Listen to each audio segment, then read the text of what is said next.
మేఘన చేసిన మాయ వల్ల ఉషని అపార్థం చేసుకొని తన మీద నేను ఎంత చిరాకు పడ్డా చిరునవ్వుతో నన్ను అర్థం చేసుకునేదే కాని ఎప్పుడు నన్ను చిన్న చూపు చూడలేదు. ఆఖరికి ఆ రోజు గుడిలో నాకెంత నచ్చ చెప్పాలని చూసినా నేను మాత్రం తనని తప్పు పట్టాలని చూశాను. అయినా తను నన్ను అర్థం చేసుకుంది కాని ఎప్పుడు నాలాగా అపార్థం చేసుకోలేదు. అవన్నీ ఇప్పుడు ఎందుకులే వదినా, అయినా మీరిద్దరిప్పుడు ఒకటయ్యారు కదా, అది చాలు. చాలదు రేణు. కీడు చేసిన వాళ్ళకు కూడా మేలు చేసే మనస్తత్వం ఉన్న ఉషకి హాని చేయాలని చూస్తున్న పల్లవి అనే ఆ చెద పురుగుని అలా గాలికి వదిలేస్తే సరిపోదు. ఏదో ఒకటి చేసి ఆ పల్లవి పని పట్టాలి.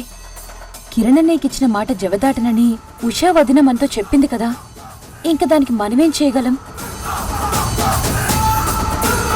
బొమ్మరిల్లు రాత్రి 8 గంటలకు మీ ఈటీవీలో.